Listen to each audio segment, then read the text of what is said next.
Today is May 13th. I'd like to call the regular scheduled meeting of the Alexander County Board of Commissioners to order. The first thing on the agenda is the invocation. It's going to be led by Vice Chairman Larry Yoder. If you would stand, please. Let's pray. Our kind and gracious, most heavenly Father, we appreciate the opportunity we have to gather. Lord, we'd ask that you would be with those folks who are sick. Be with our military personnel, both at home and abroad. Be with the leaders of our country, Lord, that they would make the decisions that need to be made in order to make this a better country, a better world.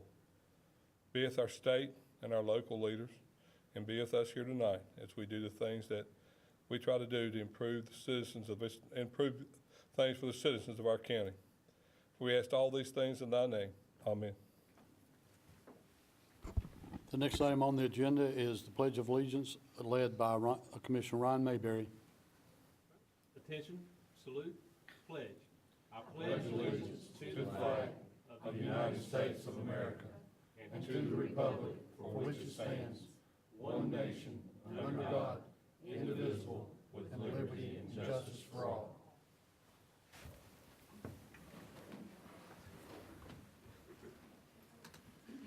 The next item on the agenda is always a pleasure, and I would like Mr. Clint Kennedy to step up to the podium, and I would like Commissioner Darrell Robertson to present the special recognition to Mr. Kennedy, please.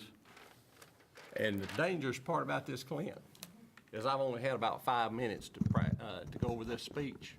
So you may want to sit down there on the front row. It may take a while. This key to the county is presented, and I'll read it when I get up, in recognition of Clint's service to Alexander County.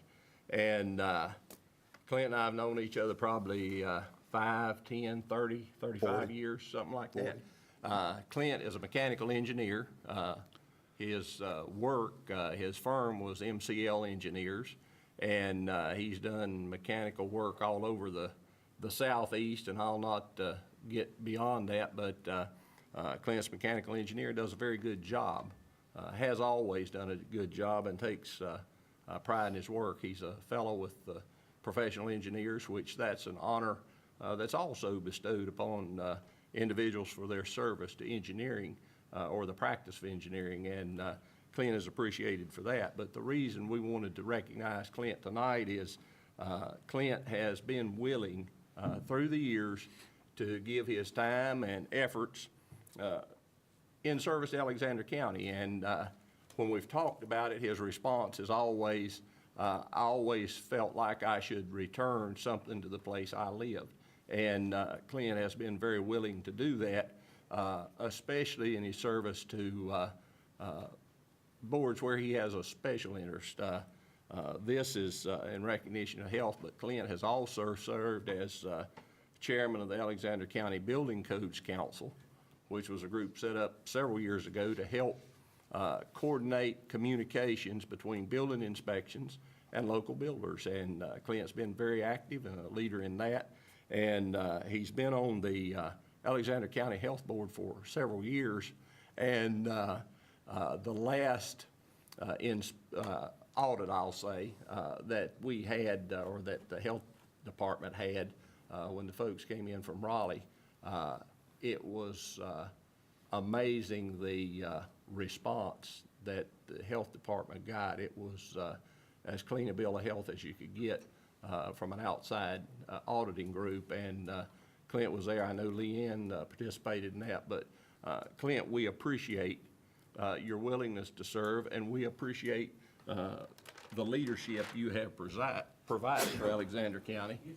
And I will see if I can get down to the podium without stumbling and breaking anything, especially the flag. But this reads, the Alexander County Board of Commissioners bestows this key to the county upon Clint Kennedy in recognition of 20 years of service with the Alexander County Board of Health, presented May 13, 2013.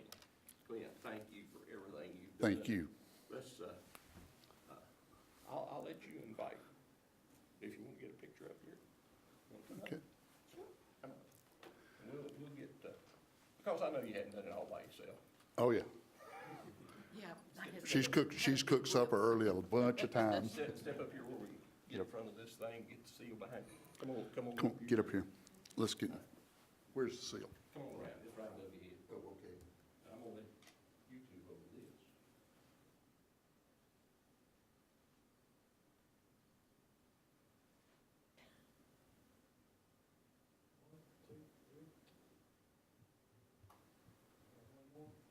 It concerns me when the photographer looks serious.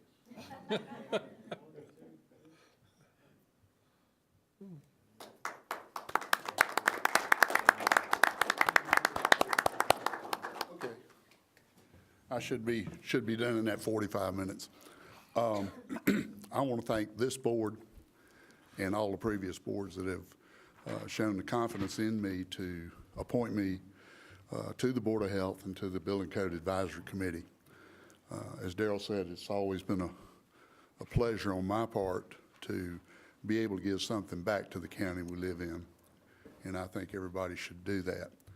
The other thing is they have afforded me the opportunity of serving with the finest health department staff anywhere around, probably the best in the state. But I do thank you. I'm very honored, and I'll continue to do my best to serve the county. So thank you very much. And we thank you.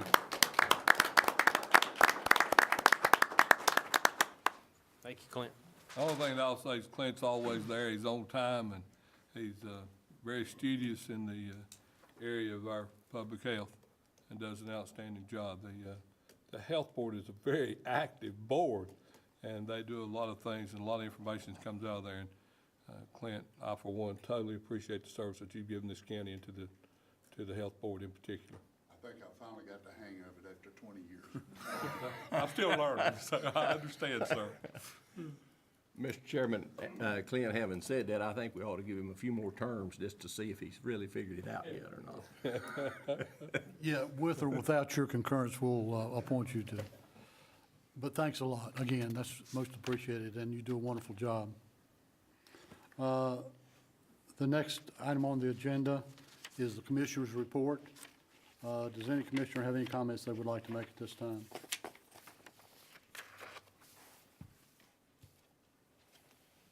Anybody? Well, I will make a comment.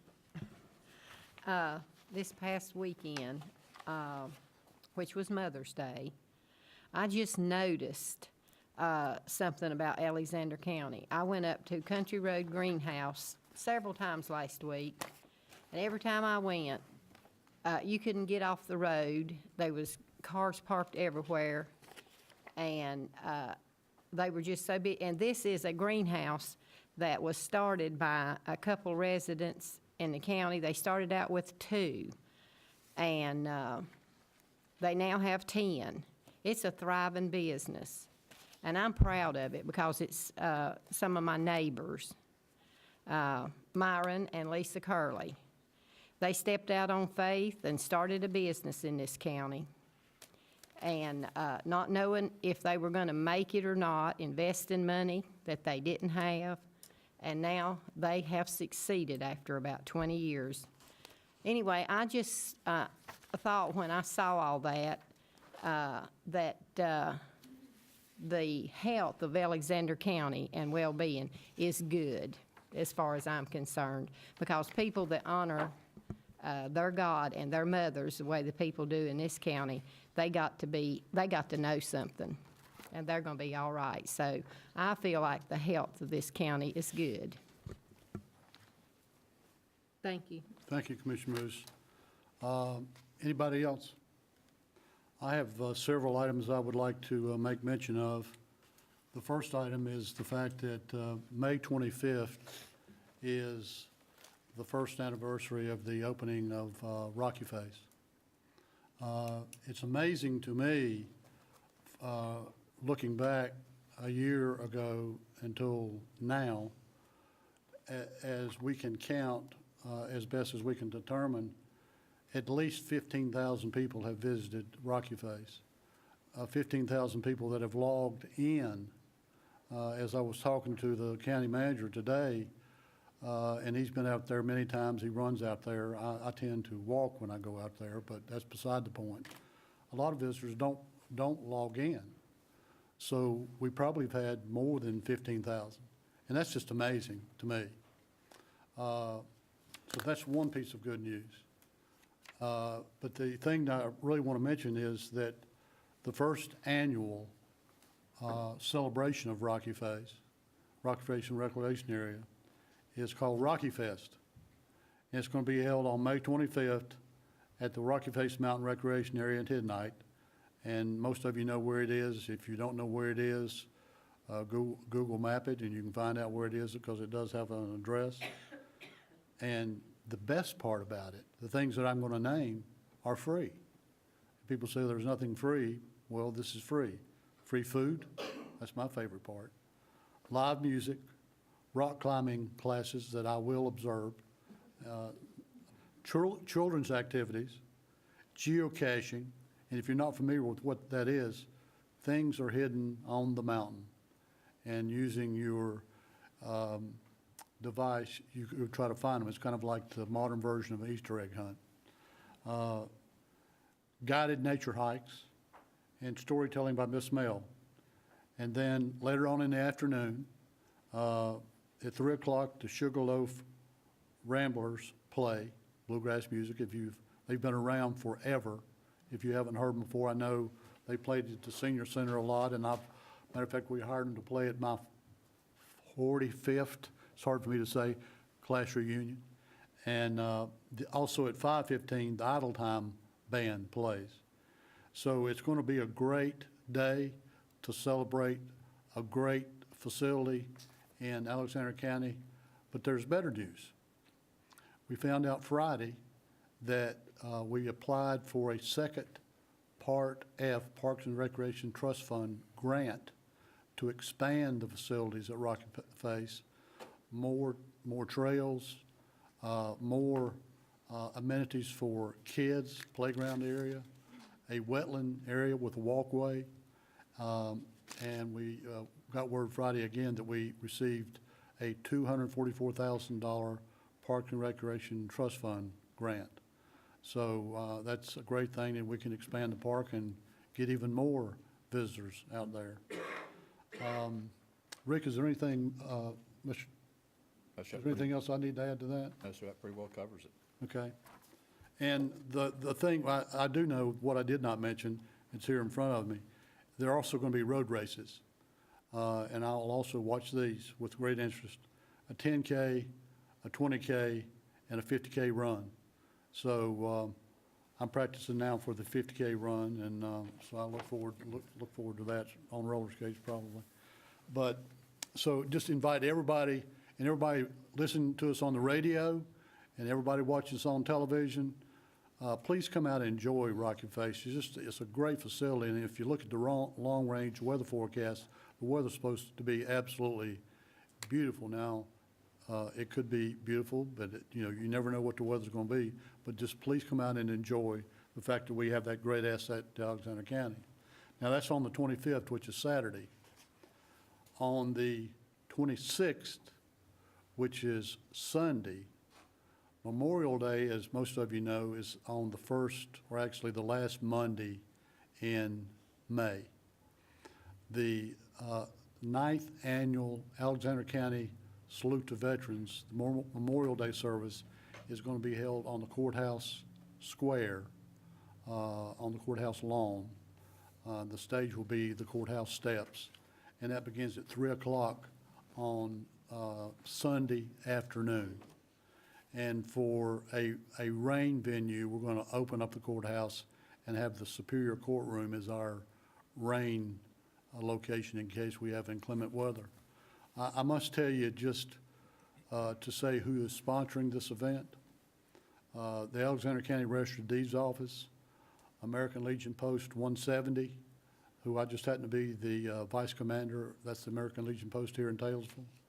Disabled American Veterans Chapter 84 and Auxiliary, Veterans of Foreign Wars Post 10,000 and Auxiliary, Veterans of Foreign Wars Post 5466, and one of the most interesting units that's also sponsoring this event is the Alexander Central High School Junior ROTC program. And our keynote speaker is the commander of that unit. And I'm not going to give the details, but when you read his bio, it made cold chills on me. He's really a highly decorated veteran, and we're fortunate enough to have him as a citizen of Alexander County and the leader of the Junior ROTC. And also the Alexander County Veterans Committee, which was a committee that was formed by the county commissioners sitting in front of you. I have the brochure here. One thing I would like to mention, I know you can't see it, if the camera won't pick it up, but on the front is a picture of the Tomb of the Unknown Soldier, or it's also called the Tomb of the Unknown. What you don't know and what you can't see is the person that's guarding the tomb is a resident of Alexander County. He's no longer alive. He was a classmate of mine in high school. His name was Ray Allen Bowman. So it has a lot of meaning to me personally, but also to the other classmates and the citizens of Alexander County. Just to give you a little footnote, to be an honor guard at the Tomb of the Unknown Soldier, you have a badge that you are awarded when you are selected after a rigorous selection process. It's the second least awarded badge that exists in the military.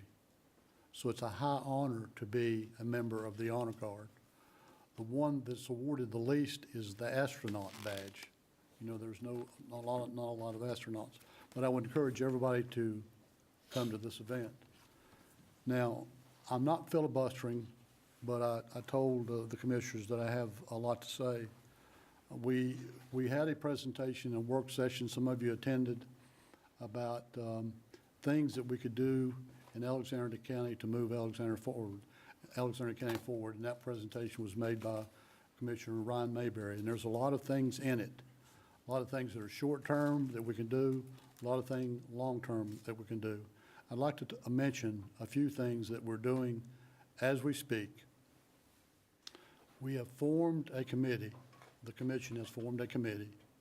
It's made up of myself and Larry Yoder and David Eisenhower and Gary Herman and Rick French. And for lack of a better, I haven't figured out an acronym for it yet, but it's called the Travel, Tourism, Arts, and Economic Development Committee. We have a meeting scheduled on June 19th with a representative from the State Department of Travel and Tourism. What we want to glean from this individual is what does the state know the other counties are doing to stimulate their travel and tourism, which in turn, and the arts, which in turns can stimulate economic development. What you're trying to do is get people to come to the county to see the assets and the amenities in the county. And so that's what we're going to try to do. So once we have that meeting on the 19th, we'll kind of take this in progressive steps. After the meeting, and one part of that discussion is that we hope to find a location for a visitor center in Alexander County. As most of you know, we don't have an economic development office. So if anybody needs to know about things that are going on in Alexander County, where do they have to go now? They have to go to the Economic Development Office. That's where the calls are located. So we want to create a visitor center with brochures, information. We also want to put information on the website, the Alexander County website, create a community calendar. But before we do any of this, we want to meet with the state. And a lot of this was stimulated, and Mr. Yoder and Commissioner Moose can attest to this. When we were coming back from Washington, D.C., a National County Commissioners Conference, we were coming down Interstate 95, and some of you have heard this story before. We crossed from Virginia into North Carolina, stopped at the North Carolina Welcome Center to rest and stretch our legs. And I needed to get some maps of North Carolina. And we walk into the visitor center, and what do we find? A huge display about Midnight in Midnight Emerald. We in Alexander County didn't have anything to do with that. That was a product of the State Department of Travel and Tourism. So if they know how to do things like that, we want to glean that. Our ultimate objective is to increase travel and tourism and arts activity in Alexander County. And the first step in doing that is meeting with the State Department of Travel and Tourism.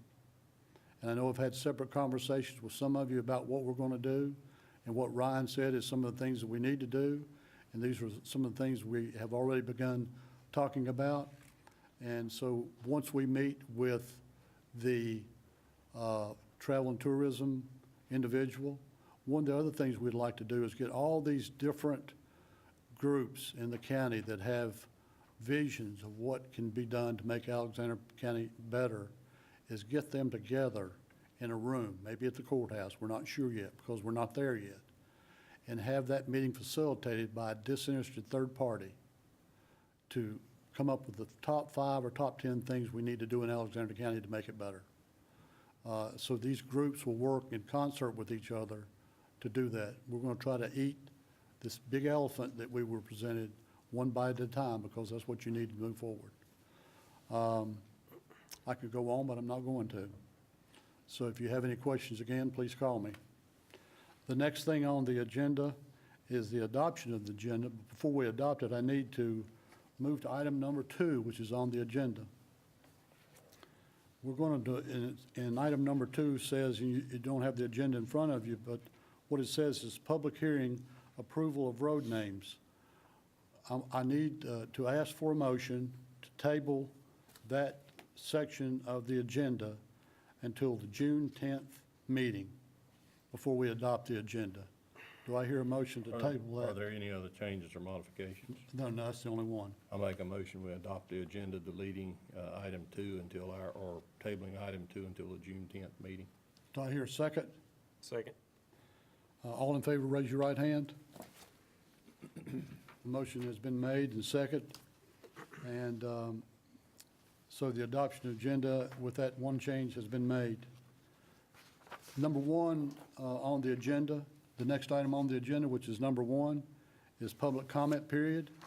And the first person signed up, public comment, Mr. Scott Ross, if you will approach the podium. And you have 3 minutes to say what you have to say. I know you're going to speak about Older Americans Month. Good evening. My name is Scott Ross. Most of you know me as a former director of the Senior Center, and now I recently have accepted a position as a part-time position as the with Hospice and Home Care here in town as their public relations and marketing person.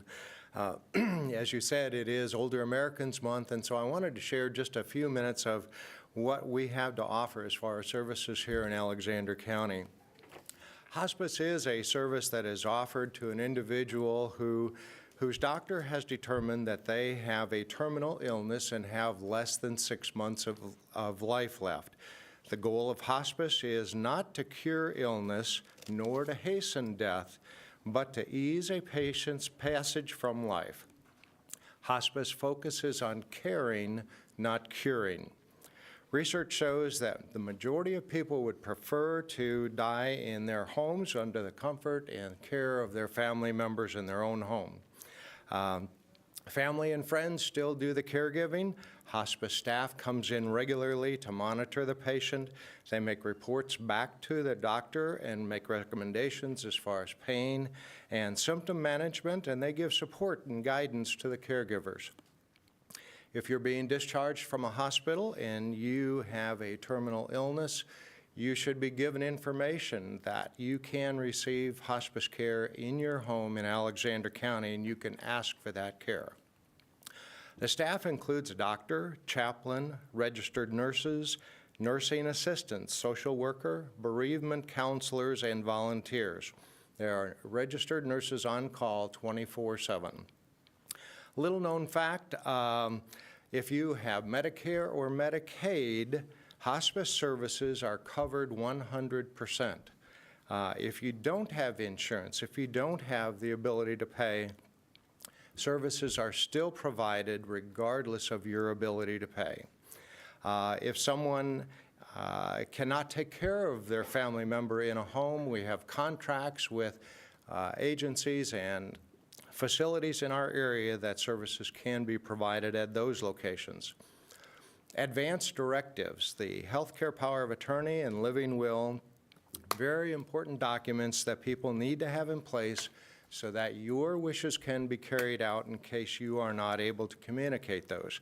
If you need those documents prepared, we can prepare those at our office at no charge. Just make an appointment to get that done. Volunteers are a very important part of the hospice program. They provide visits to the family and friends, respite relief for family caregivers, bereavement services for family and caregivers, and they perform office tasks. If you're interested in learning more about becoming a volunteer, we do have an upcoming volunteer training.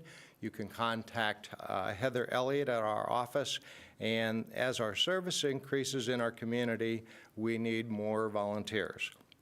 If your church group or civic organization would like to learn more about our services, we would be able to come out and contact me. I would be glad to come out and share our information with you.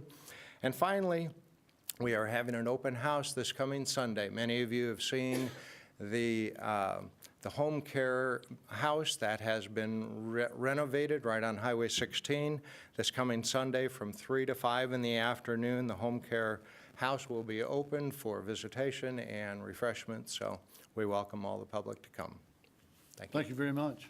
Thank you. The next individual for public comment is Bud K. Wood, speaking in regards to uniform senior games. Thank you. I appreciate the opportunity to speak for you. I'm Bud K. Wood, Chairman for Citizens for the Future of Alexander County. I want to talk to you about the 2013 Unifor Senior Games. For the past 5 weeks, the Unifor area has been hosting the Unifor Senior Games, which is sanctioned by the North Carolina Senior Games and is a part of a statewide network of 53 local games. They began on April the 19th with visual arts at the Hickory Museum of Art and end this Friday with archery in Valdez. The local games are held annually to qualify participants for the state finals. The North Carolina Senior Games is a nonprofit organization providing year-round health promotion and education for adults 55 years of age and better, and is sponsored by the North Carolina Division of Aging and Adult Services. The Unifor Games provides both athletic and artistic events for participants in Burke, Caldwell, Catawba, and Alexander County. These 29th annual games are held at locations throughout the greater Hickory Metro. More than 800 area seniors participated in 2012, and even more are expected for this year. In all, 77 events in 10 age categories. The Unifor Senior Games is one of the largest in the state, and North Carolina has the largest senior games program in the nation. Athletic events include 12 track and field events, cycling, 14 swimming events, tennis, golf, table tennis, billiards, shuffleboard, bocce, horseshoes, and many, many more. Team sports include basketball and softball. Artistic categories include 36 events in literary arts, performing arts, heritage arts, and visual arts. The games are coordinated by Hickory Parks and Recreation, Lenore Parks and Recreation, Morganton Parks and Recreation, and Newton Parks and Recreation, with support from the Lake Hickory Country Club, Lenore-Rhine University, Pfeiffer Wellness Center, Waldensian Trail of Faith, and the Western Piedmont Council of Governments. Events take place in 17 locations in the Unifor area, including LP Franz Stadium and Lenore-Rhine University in Hickory, the Aquatics and Fitness Center in Lenore, Freedom High School in Morganton, Rock Barn Golf Club in Conover, Penn Station in Newton, La Farde de Alpez in Valdez, and many more locations in surrounding counties. Alexander County is non-existent in coordination, support, or location for any event for the Unifor Senior Games. In geographic proximity of all events, Alexander County is closer to center than any other county, yet we offer nothing for the athletes and artists. Citizens for the Future of Alexander County believe it is time for Alexander County to participate in organization of the Unifor Games instead of being just included in the games. CFAC urges this County Commission to put into place the people and plan and make available the facilities and fields, and to work with neighboring counties to bring some of the 2014 Unifor games into Alexander County. It's time that we start doing our part. Maybe, just maybe, we can bring people into Alexander County instead of always sending them out of the county. Thank you. Thank you, Mr. Kaywood. As I said, we have tabled the motion to rename the road, so we're going to skip to item number 3. And it's recognition of Alexander County Board of Commissioners as a community partner with Cvcc. If Linda Graham and Kay Gregory, Linda Graham is Executive Director for Cvcc Alexander Campus, and Kay Gregory is Dean with Cvcc School of Academics, Education, and Fine Arts in Hickory. Good evening. Mr. Chairman and Alexander County Commissioners, it is my pleasure to introduce to you this evening my colleague and our friend, Kay Gregory, who is the Dean of the School of Academics, Education, and Fine Arts at Catawba Valley Community College, who has a very special and prestigious award to make at this time. Thank you, Linda, and good evening. Each year, the School of Academics, Education, and Fine Arts recognizes an individual, an agency, or an organization that has partnered with Cvcc to make a significant contribution to education. I am pleased to announce that the 2013 Community Partnership Award for the School of Academics, Education, and Fine Arts goes to the Alexander County Board of Commissioners. This award honors the board's vision and foresight to make a major investment in regional education. In October 2012, the commissioners and the taxpayers of Alexander County invested $1.8 million to purchase a 24-acre tract of land and 2 buildings adjacent to the Cvcc Alexander Center for Education. This property will allow Cvcc to expand educational opportunities and provide job training for the citizens of Alexander County and the entire region. Technical and vocational training in areas such as welding, industrial maintenance, machining, and upholstery will support the needs identified by local industry. Another exciting educational opportunity will unfold this coming fall semester. Cvcc is offering an associate degree program that will be taught entirely in Alexander County. The first cohort of 25 Alexander Central High School students will meet state standards to qualify for taking college classes while still in high school through the North Carolina Career and College Promise program. Once the students graduate from high school, they can continue their college coursework at the Alexander Center for Education. Students will be able to earn a 2-year degree without leaving the county. Both of these new initiatives clearly illustrate that the Alexander County Board of Commissioners is being proactive in promoting economic development through education and workforce preparedness. It is my distinct honor to present the 2013 Community Partnership Award for the School of Academics, Education, and Fine Arts to the Alexander County Board of Commissioners. I'll go get it. I was going to say, let's all go get it, because it's all of us. Come on up. Larry? Go ahead, I'm right behind you. Okay. It's not very, well, I can't think of, we're usually the ones giving out the awards.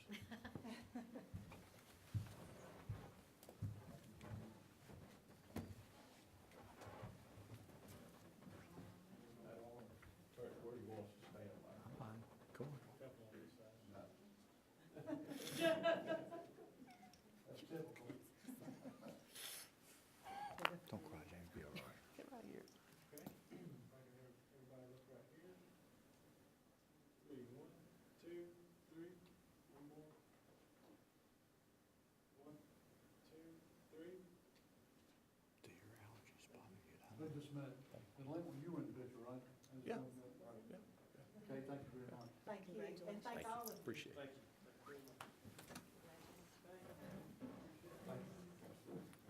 Thank you very much. Display it.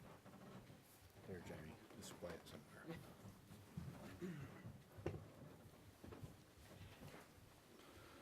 Berkey, you need to go down and give a speech. I'll give it here. One thing that, and I'll give attribution to where it's, Ms. Gregory, we really appreciate the award. But one thing that Commissioner Moose said to me in a conversation, this is not the commissioners doing this is the taxpayers of Alexander County doing this. And I know you mentioned that, but I just wanted to reemphasize, if it wasn't for the taxpayers, we wouldn't have the money to be able to do it.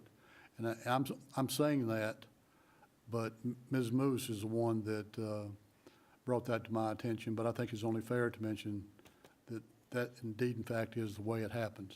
They pay their taxes.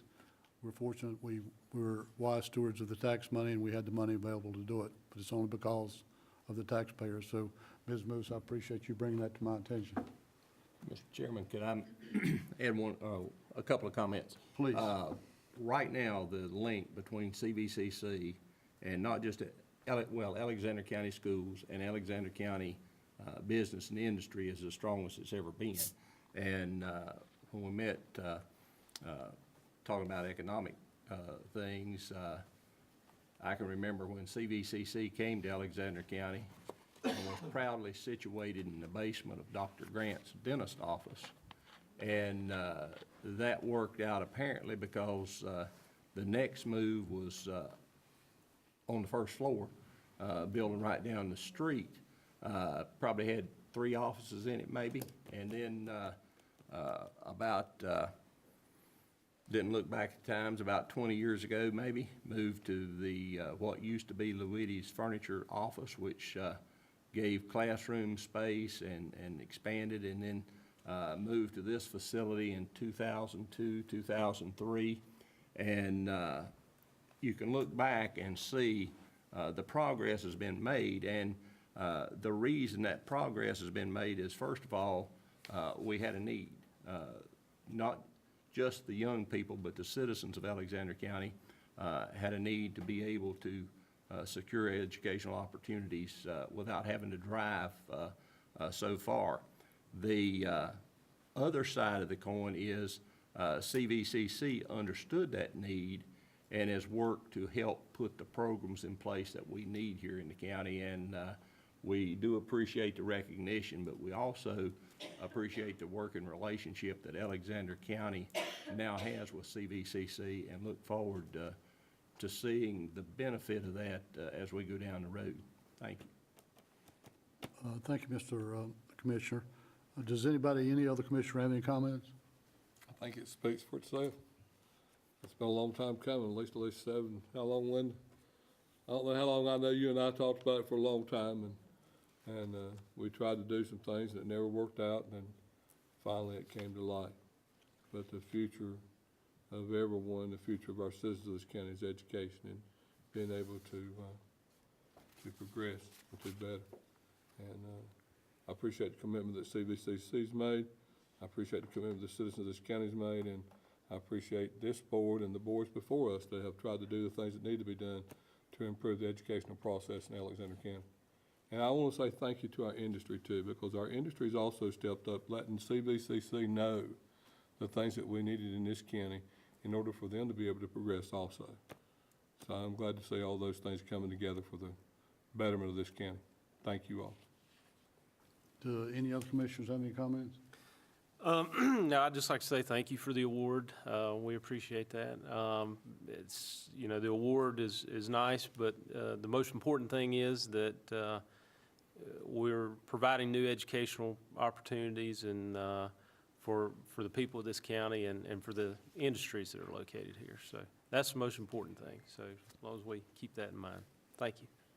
Commissioner Moose, do you have any other comments? Well, it was not the best of economic times for us to do something like this, but we felt like it was necessary. And I'm just proud that we did it. I'm proud for the future generations that are going to get to use it. I have 3 grandchildren right now in college, and they're having to drive to Statesville and Catawba, Hickory, Cvcc there. And I'm just proud that I have 5 more coming along that'll get to go here in Alexander County because of something we did. And I appreciate the award. I know that Berkey will want to keep it at his house. Rick's already got his hands on it. I don't know whether I'm pry his hands off of it or not. Judy, do you have anything else you want to add? No, thank you. I want to add a couple things. One is, we're not finished yet either, because we're waiting with breathless anticipation until we hear word from the Golden Leaf Foundation about the grant that we're going to get to help subsidize the expansion. And Mr. French, when do we think we're going to get word on the grant request? June the 10th. June 10th. So June 10th, we will find out. The Golden Leaf Foundation had set aside $2 million for Alexander County. There's 4 projects. They're in the running for that money, and certainly Cvcc Alexander Campus is one of them. So we're hoping that we get the money, and a substantial amount of money would go to the community college. Now, I've got to say this about Ms. Gregory. She's a quasi-resident of Alexander County for those who, and I just met her the other week in Hickory, but her family has owned for many, many years land on the Tigtown Road. And they like to go to visit that land, so I welcome you to be a quasi-resident, and you and your family, so I really appreciate you coming over and giving us the award. Thank you very much. Any other comments from the commissioners? The next item on the agenda is EMS Week Proclamation and EMS Employee Recognition. And what I'd like to do is do the recognition piece of that first and then read the proclamation. So Bradley, if you would step forward, Bradley Earp.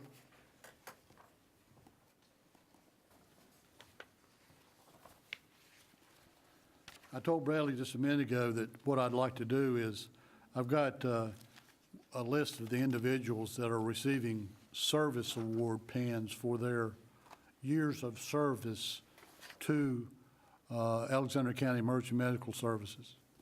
And I know that Bradley told me that 2 of the individuals are here. The rest of them had previous obligations and family commitments that couldn't be here. But Bradley's got the pens in his hand, and I'm going to read the list of all of them. And as I read the list, and I'm going to go by individual, and then you can mention some comments about each individual. The first individual I want to talk about is, or let you talk about, excuse me, Bradley, for interrupting you. These are 5-year awards, and the first individual is Michael Poovey. Yes, Michael Poovey, he's been with us for 5 years now. Him and his wife, Jennifer, and their 2 twin boys, that's why he couldn't be here tonight. He's having to take care of those. Live in Hickory. Michael's been a dedicated employee to Alexander County, and he really enjoys working here. His wife is a paramedic in Catawba County. That's kind of unique that their whole family's pretty much involved in EMS. Bradley, let me just back up. Introduce yourself and tell everybody what you do. I know you've been here before, but maybe some of the people haven't heard of you and have seen you before. My name's Bradley Earp. I'm the EMS director for Alexander County. I've been employed with Alexander County for 25 and a half years now. I come up through the ranks. I started out as an intermediate and got my paramedic and went on and worked up through the chain through all the positions in the service. I'm proud of our service because I was sitting there looking at some of the statistics the other day. 28 of our employees have been here 5 or more years to Alexander County. And the average lifespan of a paramedic in their career is 5 years before they go on to do something else because of burnout and stuff like that. So that's kind of a unique characteristic for Alexander County. That's fantastic. The next person I had on the 5-year list is Daniel Sweat. Yes, Daniel Sweat, his wife Kendra and son Dalton live in the Sugarloaf community of Alexander County. Danny has went and completed the critical care paramedic program. He's also a tactical medic. He's completed the tactical training, and he goes with private company. He moonlights on the side and teaches for tactical elements, and they go out to military bases and law enforcement agencies all over the country now. So he's spreading Alexander County out when he goes out and teaches. But Danny's a very good medic, and we enjoy having him working for us. Thank you very much. Now, for a 15-year award, and as you said, the average is 5 years, and here's a gentleman that's about to be recognized for 15 years, Doug Gillespie, and I think Doug is here. So Doug, if you would come up to the podium. While he's coming, I'll talk about him a little bit. Doug, he actually serves kind of a dual role for the service. He's our shift supervisor for A shift, and he's also the training officer for the service. Come all the way up to the podium. Him and his wife Laura live in the Hidnight community of Alexander County. His mother used to work at the health department and retired from the health department in Alexander County, so I think a lot of people in the county know Doug. He's a National Registry medic. He teaches a lot of classes for Caldwell Community College and Catawba Valley Community College as a level 2 instructor. And I'll go ahead and present Doug with his pen. And again, this is for 15 years service. 15 years of service. Doug, do you have any comments you'd like to make? I'm good. Okay. If you're good, I'm good. But thanks for your service. And I know, Bradley, he was bigger than you, so you got to be kind to him. Doug's been losing weight. Doug, he's looking sharp now. Well, I know, he is. The next individual, 25 years of service. And I believe he is here tonight, and Yes, that's Tommy Pendle. Tommy Pendle, him and his wife Cvcc and family live in the Wittenberg community. Tommy is the D shift supervisor. And like I said, he's been with Alexander County for 25 years. He takes care of our equipment and makes sure our cardiac monitors and stuff like that stay maintained, and he looks after our equipment for us, so that everything's in operational capacity. And I won't put him with 25 years, so I'll try not to stick in here.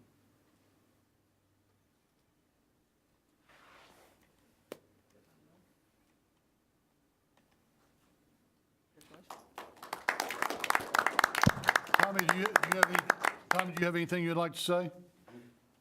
Okay. A little shy. I'm sure he's not when the time is right. The other one, the next one on the list is, it's always amazes me, but 30 years is Charlie Dale Killian, and Charlie's not here tonight, but Right. Bradley, go ahead and talk about Charlie. Yeah, we call him Dale. Him, his wife Cassie, and family live in the Scotts Creek area of Iredell County now. He was a lifelong resident until he got remarried several years ago, and he moved into Iredell County. Dale is the assistant supervisor on A shift. He's Doug Gillespie's assistant supervisor. Like I said, Dale, he teaches a lot of classes. As a matter of fact, he's teaching a class here in about 15 minutes. One of the EMT classes down here at the end of the hall. He was going to his family's ball game tonight. His daughter was playing softball, and he wanted to be there for that. So he's family oriented. Dale, he said the other day that he could officially retire now, but he don't know what he really wants to do at this point in his career. I hope he don't retire anytime soon, because we need that experience from these guys that's got 15, 25 years to the younger guys in the service coming up, because experience says a lot when you get out here in the field with a bad patient. Does any commissioner have any comment they'd like to make? I just got one, Bradley. If you would pass it along to Dale, I thought about making a motion that we postpone any retirement benefits he might have, but that'd be kind of trashy, so we won't do that. Yeah, I was talking to him the other day. I said, "You can't retire yet." And he said, "What do you mean?" He said, "I called the retirement system. They said I could retire anytime I want to now. Officially, May 1st, I can retire."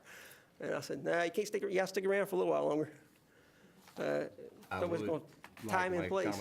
Now, the people that were recognized tonight is for longevity, but our EMS, I'd put them up against anybody. They do an outstanding job, and it's come a long ways, and from the first days I remember, but equipment's improved, but more important, the training and the ability of the technicians is improved. And the ones we recognize tonight, I want to thank them, but I also want to thank the other members who work with them. We appreciate what you do. It's come a long way since when I came here in 1973. We had one ambulance at the rescue base at, there. Those guys slept back there in that little room back there, and little beds, and I'm tell you, it's come a long way. And I appreciate the service they do. I can honestly speak to that, having had the pleasure to ride with them 3 times. So those guys do a tremendous job, and I'm gonna tell you, this county is very fortunate with the EMS personnel that we have. We do not have a hospital, but these guys at the EMS, I'm gonna tell you, something happens to me, I'm in good hands, because when they get there, they do their thing, and they do an outstanding job, and I brag about them every day. No matter where I'm at, somebody says something, I'm always talking about our EMS, because they do an outstanding job, and I appreciate your leadership, appreciate these senior guys' leadership, because they've been there a long time. They've seen a lot of changes over the years, and we appreciate everything that the EMS does for this county. They do a tremendous job. Sure have, and all the hospitals around us, they work real well with us. We meet with them on a constant basis, and they help improve our skills, along with Dr. Emmond, who's our medical director, to keep our service progressing. Don't leave yet. Any other commissioner have any comments they want to make? No, I was just going to say, unlike, I guess, 3 out of the 5 here, I've not had a heart attack, and had to have them I haven't had haul me to one. the I haven't had hospital. one. And if that does happen anytime in the future, I know I'll be in good hands, but You could have other things. yeah, I know. I've fortunately never had to be in the back of the ambulance, but, you know, I know that the everyone that I've ever talked to just really brags on our EMS and what a great job they do. And we do appreciate, you know, the job that they do. So I want to say thank you to all of them. And Bradley, I've got to make a couple of personal comments. I too, some of you probably have heard this, about 30 years ago, I fell with the ladder and cut my left foot off, and the EMS responded, and I still have my left foot. We had to go to Alexander County Hospital first, and then eventually went to Statesville. It's kind of similar to the Larry situation. But also, I've got to mention this too, this past weekend being Mother's Day on Sunday. My mother passed this past October, a month and a half short of her 100th birthday. And for the last 2 years prior to her death, the EMS was transporting her to the wound care center in Valdez General Hospital. And when she could talk, she would mention how loving the care was that she got when the EMS folks transported her. So I just want to thank you and them for that wonderful care they gave her. So we just, what all the other commissioners have said, we're fortunate. I've got to say this, and I guess maybe I'm the old dog up here. I can remember when Adams Funeral Home was the ambulance service of Alexander County. Now, I don't remember this, but Esker Adams, who would have been Larry's father-in-law, had he still been alive, he drove the ambulance to Davis Hospital, and we didn't have a hospital here in Taylorsville when I was born in 1945. And my mother I was being born on the way to the hospital. It was during a snowstorm, and she kept saying, drive faster, drive faster, drive faster. And I'm not going to say what my father said or Esker Adams said about her comments, but we do really appreciate what you do, and thanks a lot. And the next thing I want to do is read the proclamation. Before you do that, I want to go back. It wasn't an ambulance. It was a converted hearse, I think. And the first one in the eastern part of the county was at the Stony Point Fire Department. The fire department opened in 1957. I remember it sitting in the basement. And when they opened, they had the thing open where you could see in it. And the only thing I remember in there was there was a little cot they could lay on. But, yeah, it's come a ways. Yeah, it is. Put rocks beside your head and throw you on a wooden board. Yeah, I was born in 45, but my mother still recounted the fact, of course, I'll just share this with you. Y'all can appreciate this. You may not believe it. My father said I looked like a skinned squirrel when I was born, but that's another topic. What I would like to do there is read the proclamation. And Bradley, if you would like to stand while I read it, that'd be fine. EMS Week Proclamation. Whereas emergency medical services is a vital public service, and whereas the members of emergency medical services teams are ready to provide life-saving care to those in need 24 hours a day, 7 days a week, and whereas access to quality emergency care dramatically improves the survival and recovery rate of those who experience sudden illness or injury, and whereas the emergency medical services system consists of emergency physicians, emergency nurses, emergency medical technicians, paramedics, firefighters, educators, administrators, and others, and whereas the members of the emergency medical services team, whether career or volunteer, engaged in thousands of hours of specialized training and continuing education to enhance their life-saving skills, and whereas it is appropriate to recognize the value and the accomplishments of emergency medical services provider by designating Emergency Medical Services Week. Now, therefore, I, James Berkey Jennings, Chairman, Alexander County Board of Commissioners, Taylorsville, North Carolina, in recognition of this event, do hereby proclaim this week of May 19 through 25th, 2013, as Emergency Medical Services Week, with the theme, EMS, One Mission, One Team. I encourage the community to observe this week with appropriate programs, ceremonies, and activities adopted the 13th day of May 2013. Any discussion on this proclamation? Move to approve the proclamation. Do I hear a second? I second it. All in favor, raise your right hand. Approved. And Bradley, thank you for your work and your team's work. Thank you. The next item on the agenda is the proclamation for National Foster Care Month, May 2013. And we get back to my agenda here. I know, Holly, I know you're here. Holly Young. Is Carrie Head and Tennille Hillman with you? Well, I regret to inform the board that Carrie Head's last day with our office was on Friday. She resigned her position at the agency to go to work for a local counseling service, and Ms. Howman is not able to be here tonight due to some family obligations, so it's just me. I'm sorry for that, but I'm glad to be here, and thank you for having us. Thank you very much. We are here, or I am here tonight to ask that in conjunction with the presidential proclamation and the governor's proclamation that the county commissioners also consider proclaiming for our county that May is the time that we will observe National Foster Care Month. And I do have that proclamation with me, along with some statistics that I would like to share. Thank you. And Holly, just let you know, we also all have a copy of that proclamation. Oh, okay. They didn't tell me, they just handed it to me, so I apologize for that. I didn't realize you already had it. So It's okay. it's been a rough couple of weeks and a half, so. I do want to share with you, though, that we currently have 19 licensed foster homes that are licensed by our county. And 13 of those homes currently have our children placed in them. In the past year, 6 of those families have been able to adopt children that have been placed in their home through our foster care system. And 5 families currently have children placed with them that have a plan of adoption and that those families intend to adopt. And so those are some very exciting things for us.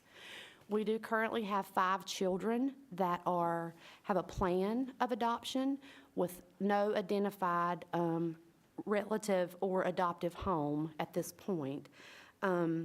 Those children are often, in most cases, older children with some mental health or health needs, and it makes it a little more difficult to place them. But we believe that all children deserve a permanent home, a loving home, and we work really hard to assure that all of those children do have that.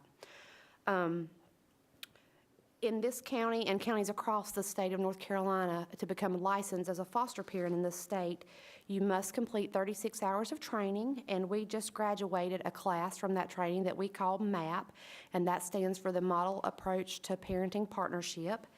And of those 36 hours, there is also training on CPR, first aid, and shared parenting. And I know Dale was recognized just prior to me coming up here, and Dale teaches those classes for us sometimes. So I think that just attests further to the great folks that we have working in our county. We hold those classes twice a year. They run for about 10 weeks, and our next class will be beginning in late September. If anyone is interested in becoming a foster parent, we would love to speak with them. We would love to be able to have foster parents in every area of the county. It's very important for us when children come into our custody, if they're already in school, that they can be maintained in their home school system, if that's possible. And we really would like to see, there are some areas that we would really like to concentrate on in building our foster parent population up in. The class that just finished a couple weeks ago, there were 7 families in that class, and all of those families are going through the process of being licensed for the placement of children that are currently in the custody of Alexander County DSS or would come into our custody. And that is very exciting for us to have a class that large, because we do currently have 53 children in our custody, which is a very high number for a county of this size. Those families are required to relicense every 2 years, and during that 2-year period of time, they are required to have 20 hours of continuing education to obtain their relicensure. And I would be glad to answer any questions, but of course, my main purpose for being here tonight is just to draw attention to the fact that it is National Foster Care Month, and we want folks to be aware of that. Does any commissioner have any questions of Holly or any comments? The only comment I'll make, Holly and her staff are the most caring group of individuals you'll find anywhere, because I've never seen them. She talked about statistics, but when they go to talking, these are individual children, and they know them well. And they're our kids. Yeah, appreciate the work Holly and her staff Thank you, Mr. Robertson. put in to help the kids who really need help. Thank you, Bob. Thank you. Where do these children stay until they get a home? Many of our children, a large number of our children are in licensed foster homes, and then there is also a large number that are in kinship placements. And so those are families that actually knew the parents of the children. They may be related by blood, but they can also just be in the family's, what we call their kinship network. So it may just be friends of the family, but the kids may have a bond with them.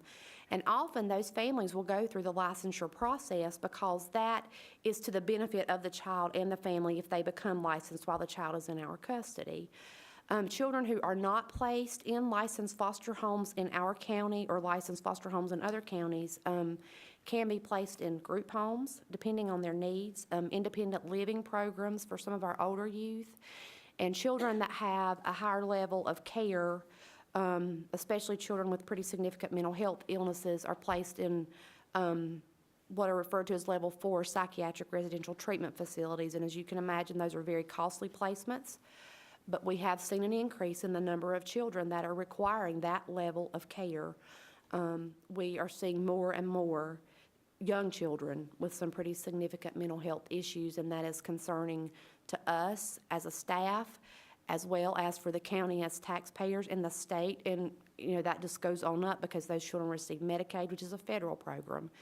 And, you know, we monitor those children very closely, but we are seeing children younger and younger with a very high need for a higher level of care. And those are some pretty difficult situations that we're faced with. Any other commissioner have any comments or questions? I appreciate the job you do. Thank you. There's one thing Holly didn't add to what she just said. For a very high-level care, North Carolina does not have enough facilities now to take care of the young people who need this attention and care. And if you want to elaborate on that, Holly, you go right ahead. All of our children that are currently receiving that level of care, and I believe there are 5, I'm sorry, I did not look at that number before I came over here, but all of our children that are currently requiring that level of care are placed outside of our state, and they are all placed in South Carolina. There are 3 or 4 facilities in South Carolina that our LME, Smoky Mountain Center, contracts with, and those children are all in those facilities because we were unable to place them in North Carolina. We do have one child placed in that level of care in Asheville. There is a facility in Asheville that will take those children, but they are few and far between, and if you get a child under the age of 12, it is even more challenging to place them, so. Now, is that because the facilities are full, because funding's been cut, or because those facilities just do not exist? It's a combination of those factors. There are very few of those facilities with mental health reform. Many of those facilities closed. It is more difficult to get approval for those children to be placed in those type of facilities. And when you do locate one, there is often a waiting list, and these are not children who can be on a waiting list. They are not children that can be maintained in a regular foster home. And I take no glory for the work that my staff do. There have been times that they have spent the night at our office with children who we've been unable to secure a placement for because of a concern for that child and their behaviors and their well-being. And those are difficult situations, but they're our children, and that's how we take care of them. They're ours. Holly, I'd like to make a comment, number one, and then an observation, number two. You personally, and the word care has been used a lot, but you really have to care to do the job that you do, and we really appreciate that. Thank you. One thing that I read on the internet this morning when I was checking my email, there's also a coming tsunami, for lack of a better way of expressing it, drug-dependent babies. There's so much drug use in this country today, crack or cocaine, whatever you want to name. And these babies are being born from mothers that are addicted. So these children will be taken from their parents or from their mothers, and they will go into the foster care system. And the dilemma is how to extract them from their drug dependency as well as to get them adopted. And I'm sure you're familiar with that. And I was just astounded by the fact of what the numbers were and what it looks like for the future too. So it's going to be more challenging in the future. It is. It is. If you don't mind staying there, I'm going to read the proclamation. Alexander County, North Carolina, National Foster Care Month 2013, by the Alexander County Commissioners, a proclamation. Whereas there are currently 53 children of various ages in the Alexander County foster care system, and whereas it is the goal of the Alexander County Department of Social Services to provide these children with safe, stable, and nurturing family environments, and whereas every day citizens choose to become foster parents and open their homes, hearts, and lives to these children, and whereas there are 6 children adopted from foster care last fiscal year, and whereas foster parents frequently adopt their foster children, which results in a continual need for more foster families, and whereas the Alexander County joins individuals, communities, and public and private organizations in efforts to ensure the safety and well-being of foster children, and celebrates the contributions of foster parents and child welfare professionals such as yourself, who volunteer their time, energy, and talents on behalf of children in foster care. Now, therefore, we, the Alexander County Board of Commissioners, do hereby proclaim May 2013 as Foster Care Month in Alexander County and commend its observance to all citizens. In honor of this event, we encourage community agencies, religious organizations, businesses, and others to recognize the valuable contributions of foster parents and relative caregivers, along with parents and children, the courts, child protective and foster care social workers, and everyone involved with the community to provide quality care, loyal and steadfast devotion to the safety, permanency, and well-being of children, youth, and families. Do I hear a motion to adopt? Move to approve. Second? All in favor, raise your right hand. It has been approved. Thank you. And Holly Young, thank you very much for your professional job, the way you carry yourself, and all the things you do for this county and the foster children in the county. Thank you very much. Thank you. The next item on the agenda is the adoption of public comment procedures by the Alexander County Board of Commissioners. We have talked in previous county commission meetings about, in consultation with our attorneys, adopting guidelines to have during our public comment periods. And so I'm going to read the new procedures to you that we will have a vote on as soon as I finish reading them to adopt them and make them part of the record. The Alexander County Board of Commissioners is committed to allowing members of the public an opportunity to offer comments and suggestions for the efficient and effective administration of government. In addition to public hearings, a special time is set aside for the purpose of receiving such comments and suggestions. All comments and suggestions addressed to the board during the public comment period shall be subject to the following procedures. The public comment period will be held during the first regular scheduled board meeting of each month. And this is not in the notes, but I'll just advise everybody, some months we have more than one meeting. This is only the first board meeting of each month. The comment period will be limited to a maximum of 15 minutes. Persons who wish to address the board during the public comment period will register on a sign-up sheet available with the clerk to the board indicating name and topic. Citizens may have their name placed on the list to speak by telephone request to the clerk to the board.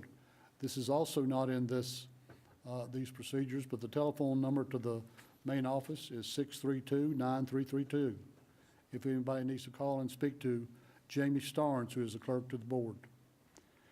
Number 3, each person signed up to speak will have 3 minutes to make her remarks. This is also not in procedures, but I've asked Ms. Starnes to keep time on the comments. So if a person starts to run over, we may have to say to that person, your time has run out. We'll try to maintain equilibrium such that the person can finish their comments and not be cut off in mid-sentence. But just keep in mind, if you have any comments you want to make sure that they're no more than 3 minutes in length. Each person signed up to speak will only be entitled to the time allotted to them and one additional time period which may be yielded to him or her by another individual who has also signed up to speak on a particular topic and waives their right to speak. Only one spokesperson will be allowed to speak for a group of individuals wishing to address the board on the same issue. This is not in procedures, but if there's 10 people here that want to speak on one topic, they need to select a spokesman to speak, and they get 3 minutes. Speakers will be acknowledged by the board chairman in order in which their names appear on the sign-up sheet. Speakers will address the board from the lectern at the front of the room and begin their remarks by stating their name and address. The public comment period is not intended to require the board to answer any impromptu questions. Speakers will address all comments to the board as a whole and not one individual commissioner. Discussions between speakers and members of the audience will not be allowed. Speakers will be civil and courteous in their language and presentation and will refrain from personal attacks. Only one speaker will be acknowledged at a time. If the time period expires before all persons who have signed up get to speak, those names will be carried over to the next public comment period scheduled. Any applause will be held until the end of the public comment period. Number 10, speakers who have prepared written remarks or supporting documents are encouraged to leave a copy of such remarks and documents with the clerk to the board.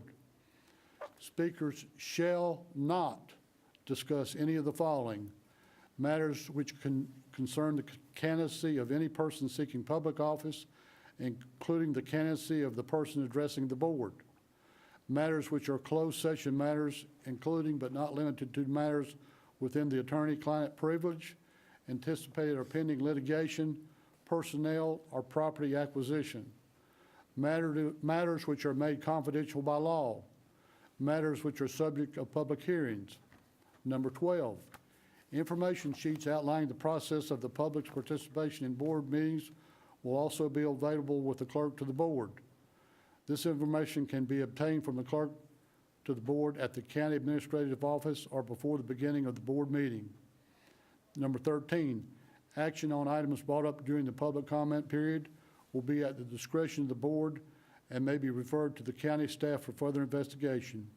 This is revised May 13, 2013. Do I hear any comments from any of the county commissioners?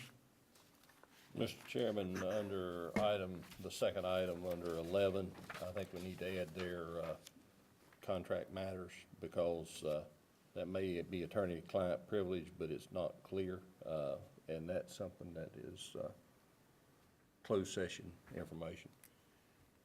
And I would move we add contract matters under the second dot under 11. Would you like to make that in the form of a motion? I'll make that in the form of a motion. Do I second that? I'll to that? second it. Okay, it's been made and seconded. All in favor, raise your right hand. So I'm going to read it, and you tell me if I have it correct. Matters which are closed session matters, including but not limited to matters within the attorney-client privilege, anticipated or pending litigation, personnel or property acquisition, and contract matters. Is that correct? Yeah. Move to approve as amended. Do I hear a second? I second it. All in favor, raise your right hand. Has been approved. The next item on the agenda, I'll get back here to my agenda.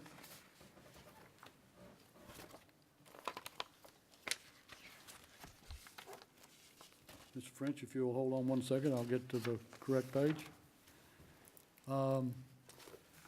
Is item number 7, which is on our agenda, 2012-2013 budget update and financial review of 2013-2014 budget request.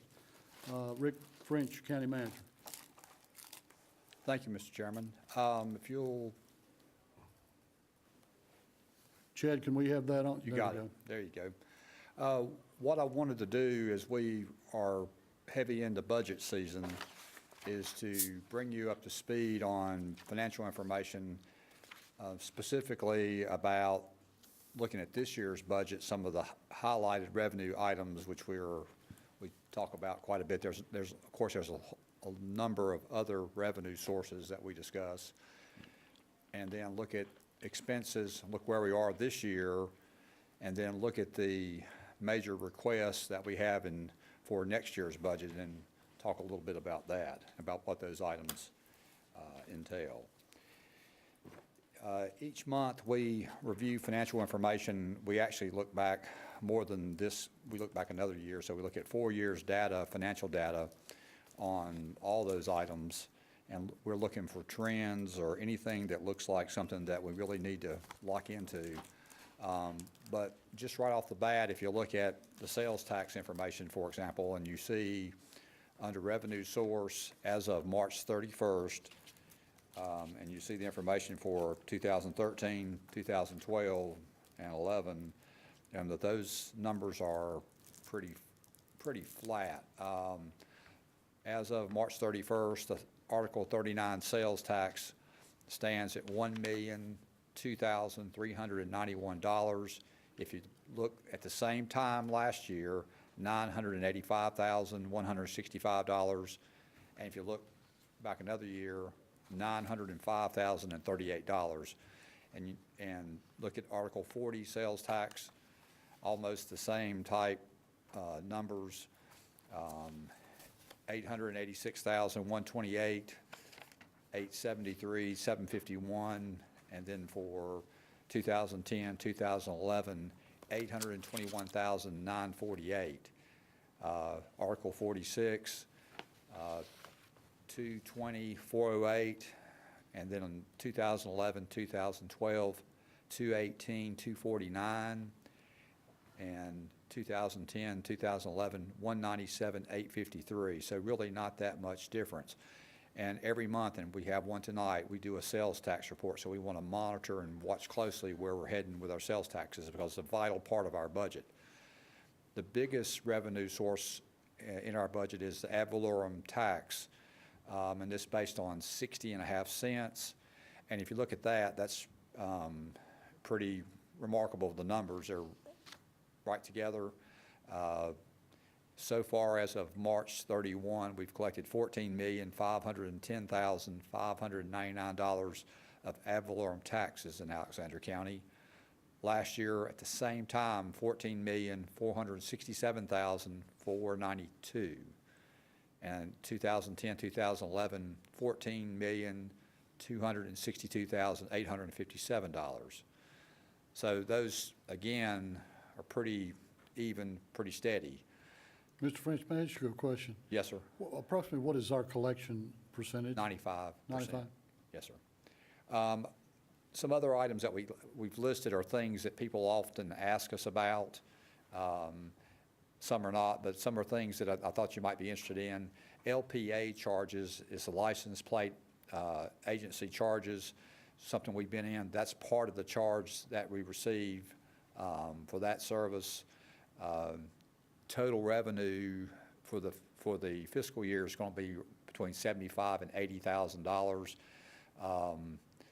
In 2012, 2013, and this fiscal year, we're at $41,236. Last year, almost the same number, $41,246. In 2010, 2011, we just got into the business of the license plate agency, so it's a little bit less, $28,916. But if you add the months that we, until we started, it would basically even out. ROD revenue is Register of Deed revenue, and you'll see there the same type pattern, pretty steady. Numbers are right together. Inspections, again, 81,354 in 2012, 2013, $75,009 last year, and $93,044 in 2010, 2011. EMS charges. EMS charges are increasing, and that's good. I mean, that's good and bad, but revenue-wise is what I'm talking about tonight. A little over $1 million as of March 31st in this current budget, $1,008,349, $921,246 for last year, and then 2 years ago, $820,416. Animal control doesn't generate a lot of revenue, but it does generate some, and there are those numbers: $23,758, $33,477, and $27,291. Recreation charges are, again, another one of those areas you don't think it generates that much, and that's not a big number, but it really helps. $62,709 for the current fiscal year, $73,116 last year, and $39,725 in 2010, 2011. Another thing I wanted to show was the total general fund revenues, all the revenues as of March 31st. Look at the numbers. These are for the general fund: $25,723,461 last year, $25,302,089, and in the 2010, 2011, $25,516,231. And I've got the information with me. If there's a revenue source you want us to take a look at or ask about tonight, I've got that. But overall, our 2012, 2013 revised budget stands at $34,807,764. And like I said, if you really look at it, pretty much revenues are flat in the general fund. At least you're not trending down. I mean, for the most part, they're trending up. But overall, that's very steady. Are there any questions about the revenues? We're going to talk about the expenses on the next slide. Okay, you want to go on to the next slide? I picked out some of the departments that there might be interest in, and some of the larger departments, so we could sort of take a look. There's a little bit more data on this page. It's a little bit busier, so, and I'm not going to go over every number, but I'll just highlight some areas. These are the expenses as of March 31st for the Alexander County General Fund, and these line up, of course, with what we our current revenues. So this is the expense side of it. If you'll notice, for example, start out with administration, how even those numbers are. These are the actual dollars that we've spent through March 30. So in 2010, 2011, we'd spent 192,057. 2011, 2012, 194,088. And this year, 189,402. Tax office, same kind of trend. I mean, pretty much, the numbers are pretty much the same. I mean, 350, 379 2 years ago. Last year, 354, and this year, 341, 538. There's the numbers for the license plate agency, 91,943, 89,251, 89,645. And there's register of deeds, economic development, public buildings, garage. Increases in the garage is mostly driven by gas prices. That's where the expense of gas is all in the county garage budget. Sheriff's budget, jail budget. Jail budget has had some increase with the opening of the new law enforcement detention center. We actually added employees. We're currently at 21, but that covers pretty much 19. We've got 2 transportation officers that you approved a budget amendment on last meeting. I don't know if they've come on board yet or not, but that's for new employees there, so I'm sure that's that cost that you have there. Inspections, EMS is pretty flat across the board. Animal control, those costs run about the same every year. Recreation is all about the same. Same with the library, same with the senior center. Debt service, you can see the spike in the debt service. 2 years ago, we were at $1,216,439. It went to $2,094,754 last year, and now it stands at $2.5 million, $2,593,308. And that's the major reason. Major reason for that is the debt on the new law enforcement and detention facility, about $950,000 in that range. So That's on an annual basis. that is, yes.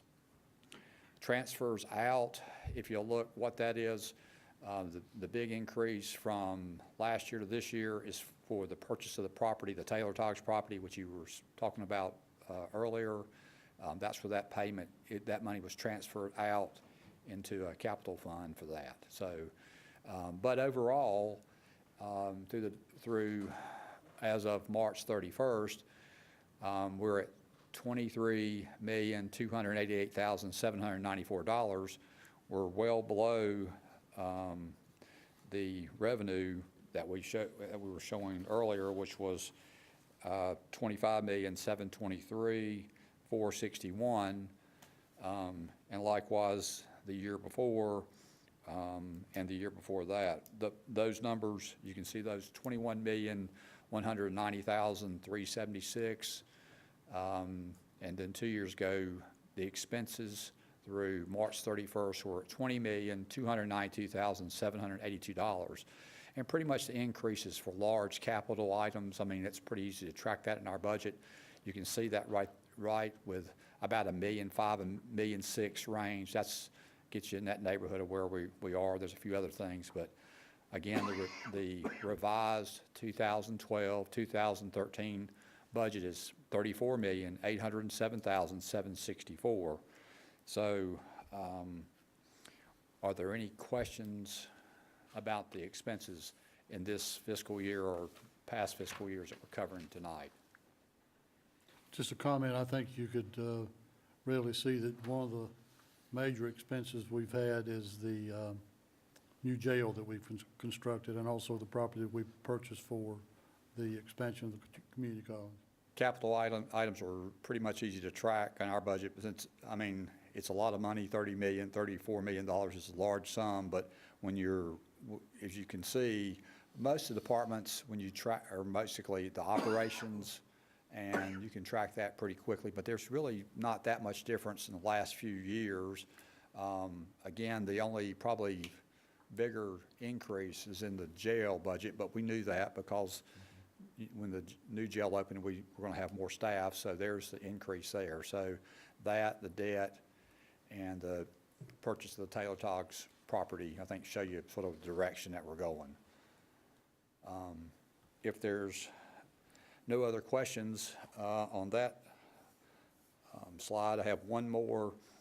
And just to sort of set the stage, good or bad, sort of where we're heading, when we received the 2013-2014 departmental budget request, we asked all departments to submit their budgets. All of them have submitted their budgets. And so we had that information. We're currently going through all that information and trying to work towards, I think it's May 29th, when you'll have a budget presented to you. We'll meet with the Finance Committee at least a couple times to try to work that, talk about ideas and things. These are the areas where we have the most increases or most requested increases. And let me start with the number of full-time positions that are requested, so it gives you sort of an idea. There are 44 new positions requested in the budget, and I'll go over those, and then we'll talk a few minutes about each one of those areas, any other area that you want to talk about. There's one code enforcement officer requested, one appraiser position requested, one public buildings position, which is a maintenance person, requested, 7 positions requested in the Sheriff's Department, 27 requested in the detention, 2 in 911 communications, 1 in human resources, 3 in DSS, and 1 in the library, which is really converting a person that's working 32 hours a week to 40 hours a week, but it's still counted as a full-time position, for a total of 44 new positions. Mr. French, I'm sorry, will you go over that list one more time? I'm trying to write it down, because Yes, sir. Sorry. 1 code enforcement officer, 1 appraiser position, 1 public building position, 7 positions in the Sheriff's Department, 27 detention positions, 2 in 911, 1 in human resources, 3 in DSS, and 1 at the library, for a total of 44. There were actually 29 positions requested in the detention budget, but we've addressed 2 of those positions with the transportation officers that you approved last meeting. So for a total of 44 new positions. One comment I would make, we modeled our jail detention facility, if you'd want to call it that. Sir? I said a question or a Okay. comment. Our detention facility is modeled after the Ashe County facility, is it not? Yes, sir. And they operate that facility with 19 detention facilities. 19 or 20 plus part-time 19 positions. to 20. Yes, sir. And so currently, the Sheriff's Department operates the existing detention facility here in Alexander County, which is a similar facility with how many people? Well, 19, plus we've just added 2 for transportation. So that's 21. Yes, sir. And they're requesting 27 more in addition to that. Yes, sir. That's correct. Okay. When we go through each one of these, I was just going to sort of highlight some of the major reasons in the request. I got to remember to go back to that note. In the, going through the, sort of the request, each one of them briefly, just to point out a few things. In the detention request, current budget is $1,901,819. The request is $3,716,125, which is a 95.4% increase. It's for 27 new positions. It's for, most of that's in salaries. Current in the budget for salaries is $540,946. It's an increase of that salary line item by $1,177,000, and that does not include the benefits. There's more, 200,000 is budgeted for more medical, $200,000 is budgeted more for food. There's also, and that's because with that staffing level as requested, they would house 164 prisoners. There's $106,000 in capital outlay. Can I stop you for one more question? Yes, sir. How many inmates are they currently housing? I'm not sure exact number, but in the 60s, 65, that's the last time I understood, but I haven't had And the capacity is what? 164. Okay. So that's, basically it's for more positions, plus the benefits, more medical, more food, the things associated with housing the prisoners. There has been a savings in contract detention, which we're all aware of, ranging from $275,000 to $430,000 in the last couple of years, where we've discussed that, but just that is a saving. But there is $224,762 included in the budget request for part-time salaries, so that would be an addition to those numbers I just gave you. But again, that's the detention budget, the request.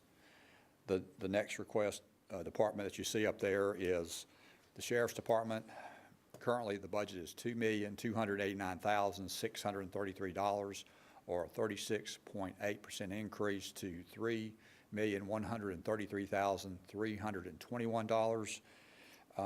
That's for 7 new positions and benefits.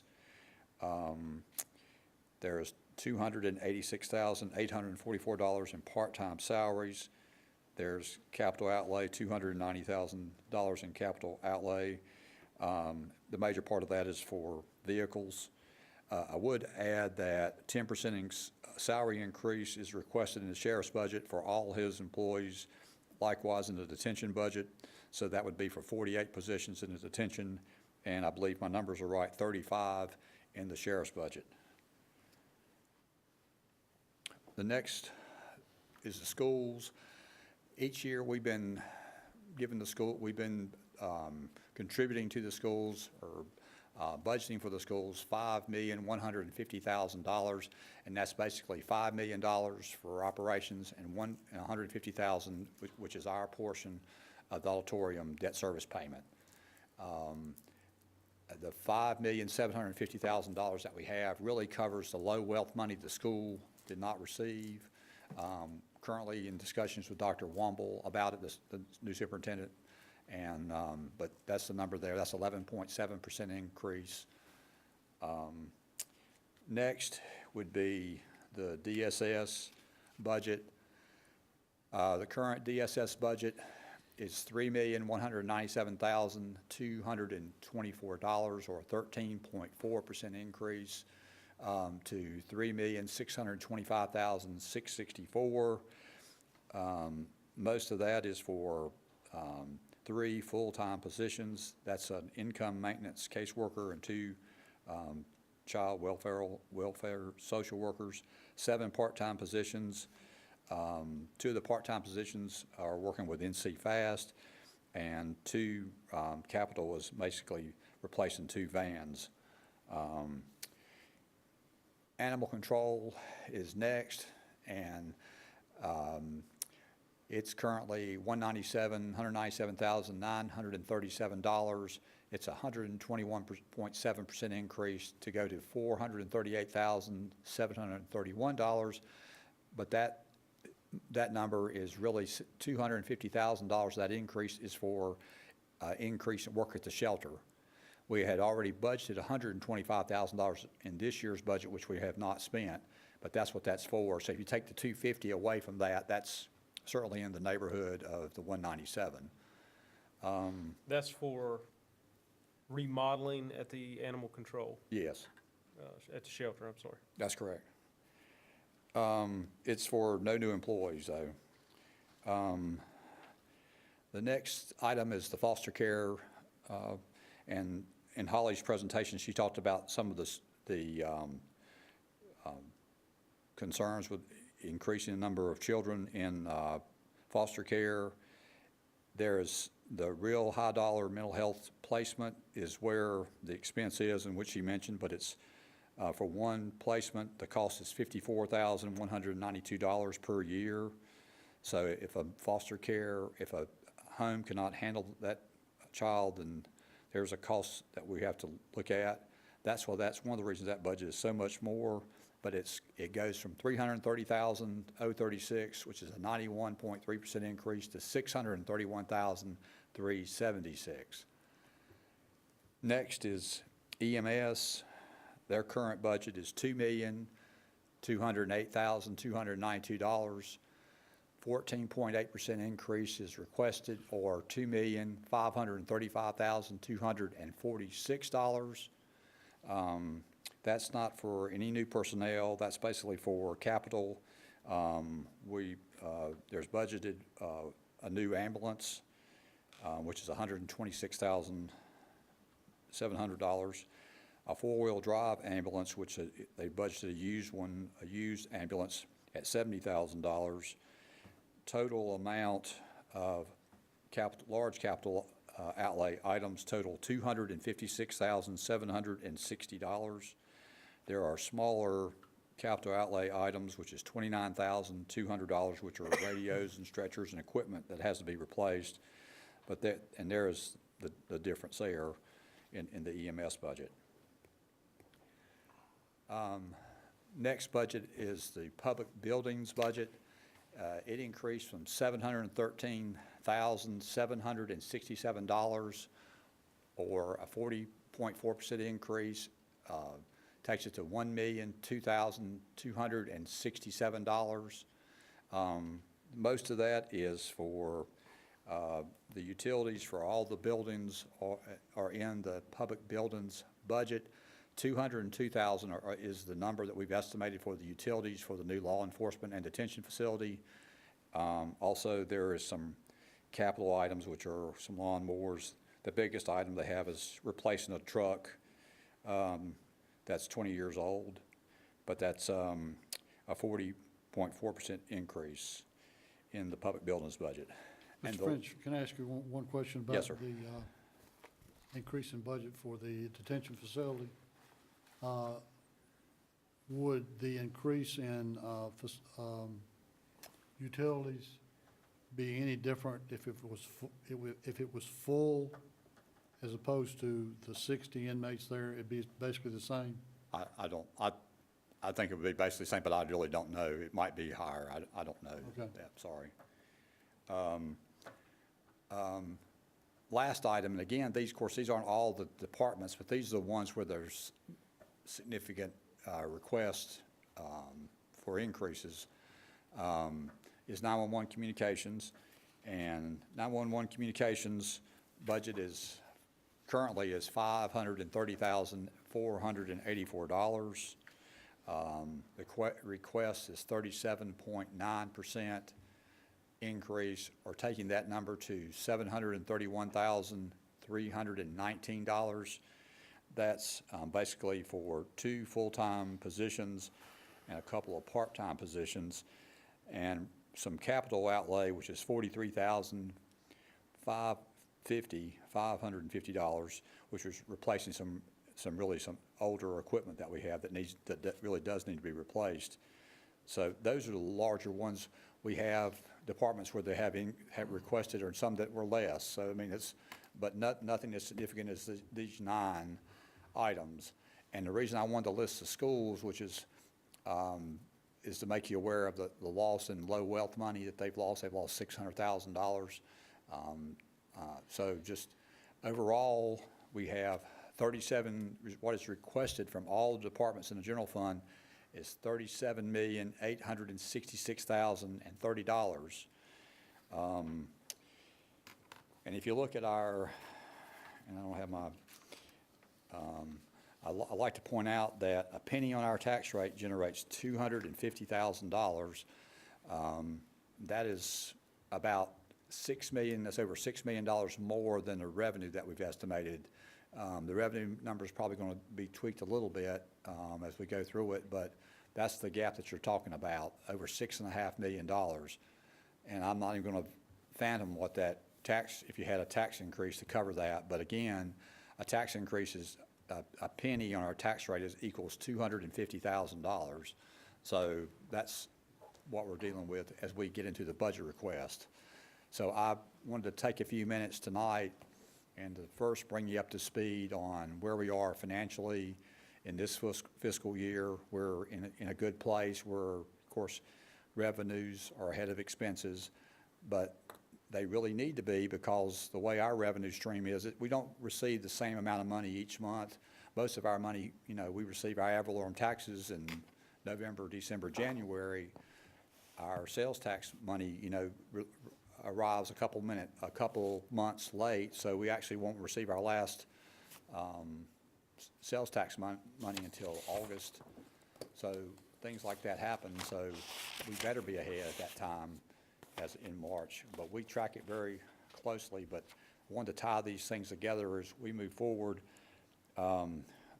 There's a couple other things I just want to mention just for you to think about. I've got a note here to myself, don't forget to mention healthcare reform. Yikes. Impact on, this really impacts us in a couple of areas pretty heavily. Part-time positions. Part-time positions that average 30 hours, 28 to 30 hours over a 6 months period. We'll have to pay the health care cost on those employees, and that's could be pretty sizable. If you're looking at part-time employees, we are very heavily dependent on part-time employees, so we're really looking at our part-time numbers. We have a lot more part-time people than we do full-time by far. We have a lot that just work a little bit, but we have a number in certain areas that work quite a bit. So that's something we're going to have to track. And in conjunction with that, if a person averages 19 hours, excuse me, we're subject to pay retirement, and we'd have to take retirement out on their check. We also county would have to pay retirement for that person. So something else, but with healthcare reform, covering people with healthcare, and that scenario, if we end up with an extra 10 or 15 employees, that almost gives the equivalent of full-time employees. It adds a lot to our cost. And again, I'm talking about just the numbers here tonight.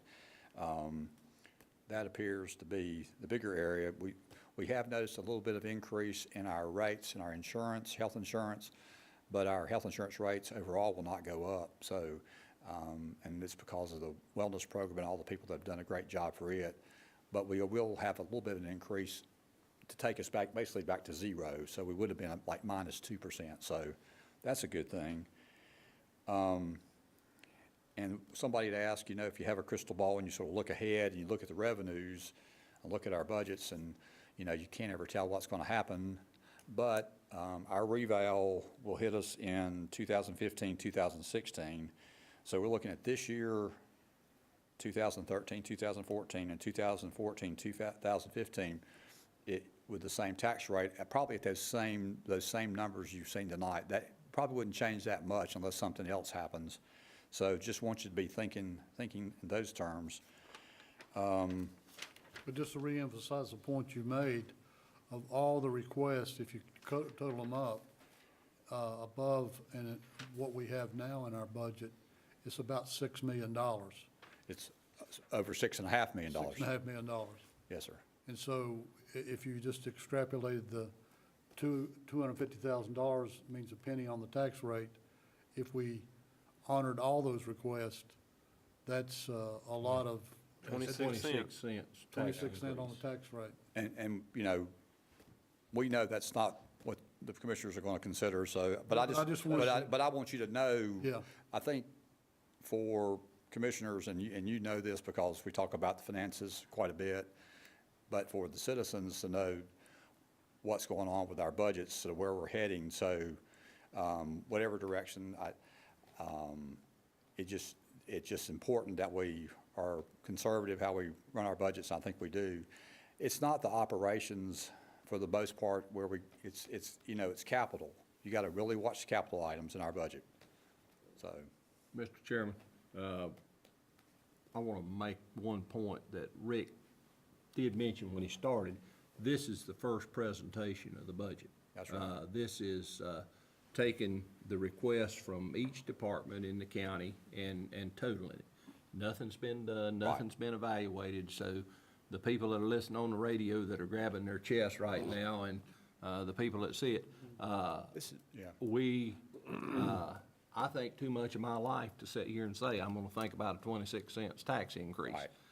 We're That's gonna what I go didn't say. back through, and it will be evaluated and so on. Currently, how many county employees are there, Rick? Around 250, Is that just full-time or full? full-time. Part-time's a lot more than that. And based on the budget request, we're 44 people short. I don't think Alexander County has done that bad in the last few years, so just so people don't get alarmed, we will go back through and look at these requests because it's the first presentation of the budget, and I just want everybody to be aware of that. And you're right, Commissioner Robertson, this is really just for information as we start the process, really I guess more of the public process, talking about our budget. May 29th is when we make a presentation to the board. The county has a finance committee, which has Chairman Jennings and Commissioner Robertson on it. We'll look at the budget numbers, and then we'll bring it back to the full board. But we're crunching numbers, so sometimes you try to get me, I'm not quite available. I'm probably downstairs talking with some of the finance staff, aggravating them about certain things. So we're trying to sort of work through things. I have some meetings set up with some of the departments in some of these areas to talk about things that we can do differently or what we can do to reduce costs. So we're consistently working at it. So I would say, it's not to worry because we're working on it, but like Commissioner Robertson was saying, it's just a report for information at this time. But I want you to know where we are financially and the requests from the departments. Yes, and my comments weren't meant to suggest that we were going to approve Right. all these requests. Right. We are going to sharpen our pencils and go through this budget line item by line item because I don't know who would run first, Darrell or I, but it would be a race to the door or maybe the race to the county line if we approved a budget that increased the tax rate that much. And I know the other commissioners feel the same way. So my comments were not meant to, as he said, scare the folks at home, but just Right, to say, no. put it in perspective on what we're looking at. Mr. Chairman, I got just a few questions I'd like to ask. I'm not going to get into too much detail, but they're requesting one code enforcement officer. You can see from the numbers on our sales tax and other income revenue, inspections, registered deeds, property tax, that's all flat because there's not much new building going on. So I can't see how we can justify a new code enforcement officer. Also, public buildings. Now, the one request in HR, does that have to do with the Obamacare and the implementation of that? It does. And the new employee requests in DSS, will the state contribute to any of the salary to those employees if they are approved? Some, but not very. Not very much? Yeah. The $600,000 that the schools lost in low wealth money. Now, the state, they have definitely taken that money. It is going to be gone. Correct. And so that's what happens a lot of times at the state level. They take money that they approve and give to different departments, and then they expect the counties to pick up the slack and pay for that. So I know that we're not being, we're just being asked to do that. And for the schools, just generally, they're in good financial shape. Everybody always wants to be in better financial shape. They're in a good position. And on the code enforcement, just one thing to point out is that really the code enforcement portion is really not to do with new housing and that type thing, but it's more looking at the number of areas where we're cleaning up, and we have a lot more complaints about people with lots and housing and right, that kind of okay. thing. It's more on that end of it than in the other, Right. but that's all a good point. But What about the public buildings request? Well, public buildings request, I don't see really how they do it with the number of employees they have. They have, I believe, 5 full-time employees, and that's to take care of all the maintenance items in the buildings and also to cut all the grass, do all that kind of maintenance. I mean, they are stretched out there quite a bit. And, you know, we knew this going in when we have a new facility, like the law enforcement center, we're going to have more maintenance, not that but it's got certain things that need to be addressed. So but you're taking three building maintenance people that we have, they are stretched out there. That's the courthouse and all DSS, health department, all those different departments. They stay busy. The rain has not helped us with our keeping up with our mowing, and the guys work really hard and stay steady at it. So for a county our size, just to have 5 is pretty remarkable. We use a lot of, I'll say, volunteer labor, for lack of a better term. Right. Well, and one other thing, going back to the new law enforcement center and the sheriff's department, of the 44 requests for new positions, 38 of those are in the sheriff's department and the law enforcement center, and 911. Okay, so, and this is the first time that we've been presented with any numbers or anything, so we're looking at this first time, same as you are. Okay, Ashe County's running theirs with 19. They have requested 48 to run ours. Is that correct? 19 that they already have plus 29 that they're requesting. Yes, but we've already granted 2 of those Granted 2 of transportation, those. so just to be fair, you know, just to. Okay, so it's fairly- 46, right. Right. Did I hear you say that they were going to be asking for more part-time? Well, the part-time number is, the number I'm giving you is the amount of money budgeted for part-time help in the jail. Okay. And, okay, that's all I had. Thank you.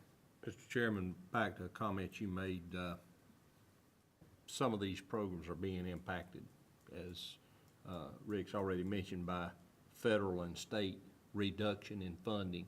And because they have created a program and they decide that their budgets are strained, so they're not going to fund it anymore, doesn't mean local government should pick it up and go with it.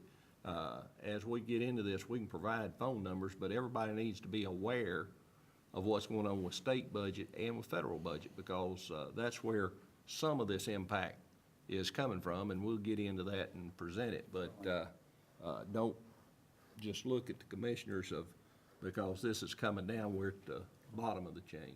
Certainly.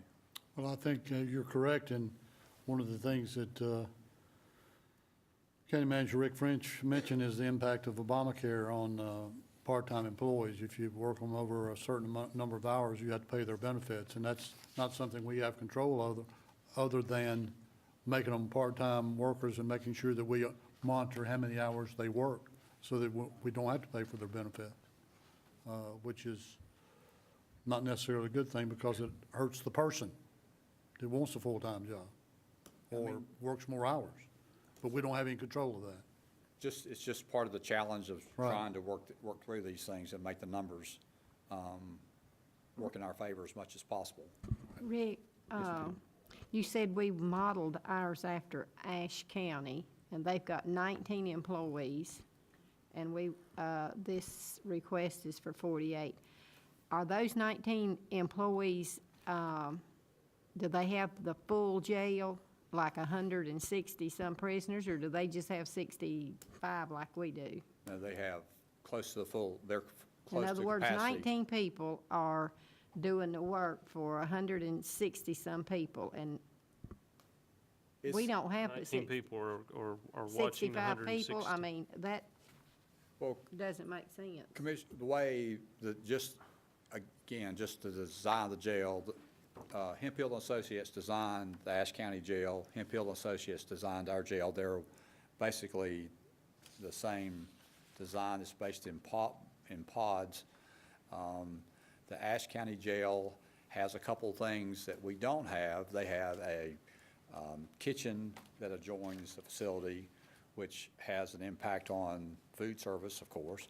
They also have their court facility pretty close by, so they don't have to carry it. But as far as the pods, it's arranged the same way.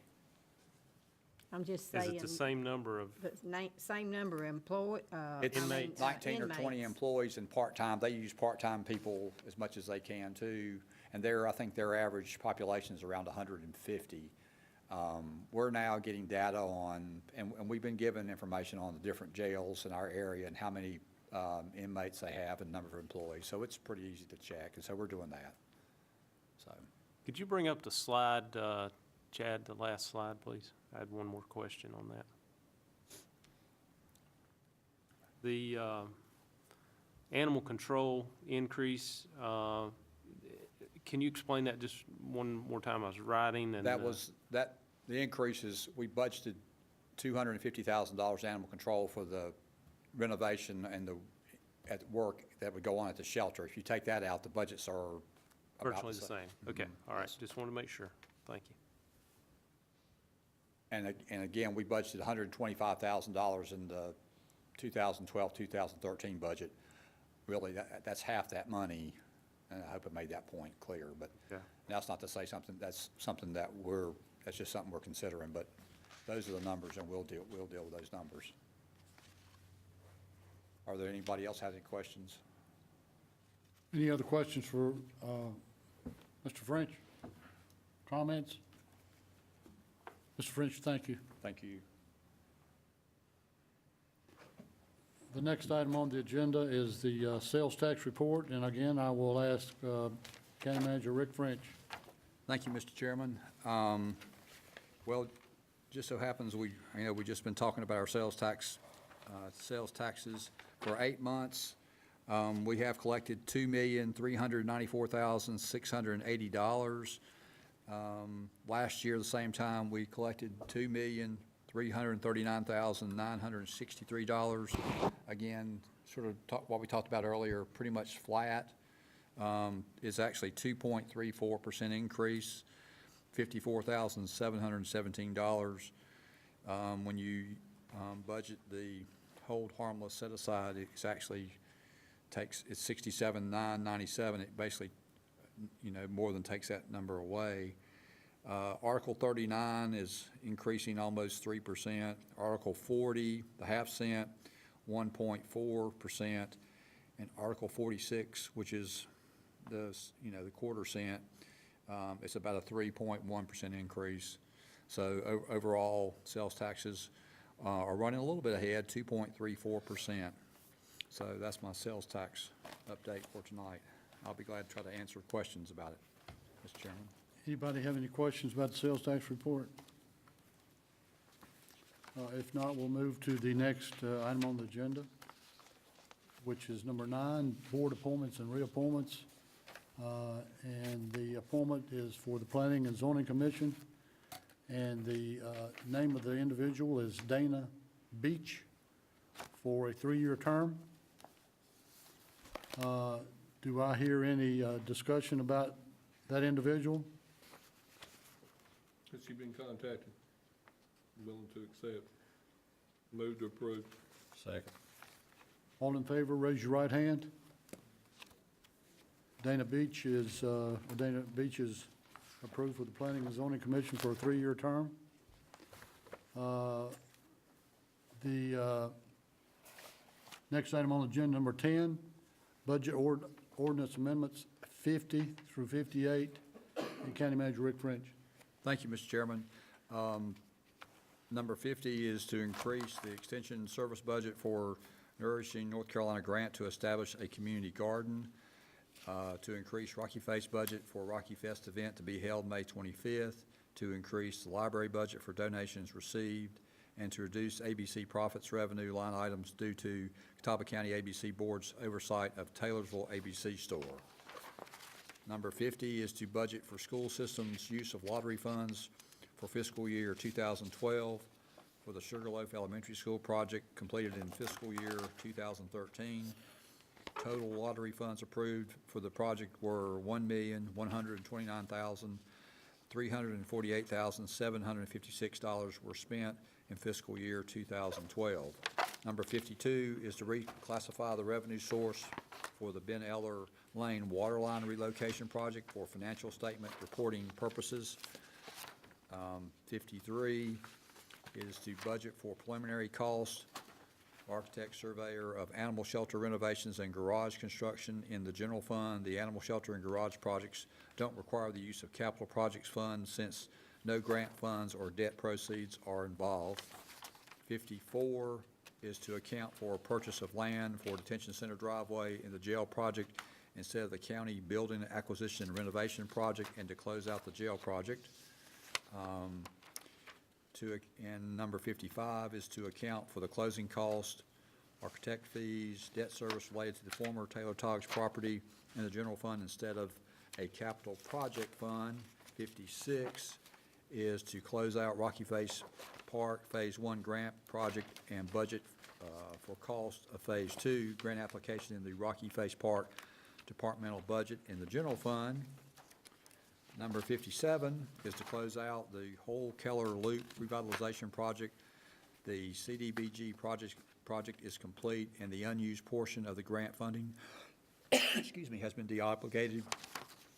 And number 58 is to increase the ARRA JAG program budget for equipment tag installation costs related to the 2013 Chevrolet Tahoe purchased with JAG funds and local funds. The detention budget is being decreased to transfer the amount needed from the general fund to the JAG grant fund.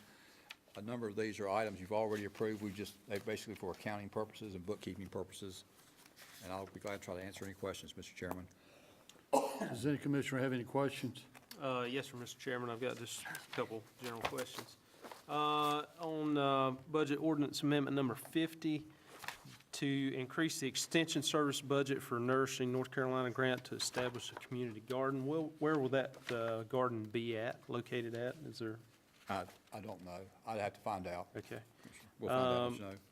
Also, to reduce ABC profits revenue line item due to Catawba County ABC Board's oversight of Taylorsville ABC store, $4,000. Is that on a yearly, cost, or what is that? This is just the amendment is just for this year, but I don't know if it's be on a regular basis or not. Okay, I don't recall having seen that before. Number 51, could these funds be in danger of being taken by the General Assembly? The state lottery revenue, this particular? No, sir, those have already been appropriated. These have already been approved? Yes, sir. Okay. It's just next year. Yes. All right, thank you. On budget amendment number 56, what is professional services for Rocky Face? 5,500. It's press services. Commissioner, I think it's architectural and engineering, probably engineering fees, For the future, or what we've already got? what we've already got.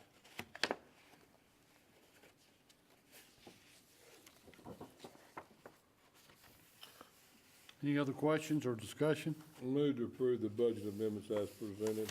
Do I have a second? Second. All in favor, raise your right hand. Budget ordinance amendments 50 through 58 have been approved. Other business, county manager report, Rick French. I don't have any items to report. I've sort of included that in my finance, except, again, just to mention the items you mentioned earlier about Rocky Fest and the Memorial Day service, Mr. Chairman. Would you like to go through the tax and No, that's okay. departmental? That's okay. The next item on the agenda is the consent agenda. And there's 3 items on the consent agenda: tax release request for April, $1,512.27, and April tax refunds, $515.89. B, April 22nd, 2013 special call commissioners meeting minutes. And C, state of the county message for 2012. Move to approve as it presented. Do I hear a second? Second. All in favor, raise your right hand. The consent agenda has been approved. According to North Carolina General Statutes 143-318.11, A, 1, 2, 4, 5, and 6 to prevent disclosure of confidential information, degrees, prizes or awards, economic development, contractual, and personnel. Is there a motion to adjourn? So move. Second. All in favor, raise your right hand. We stand adjourned.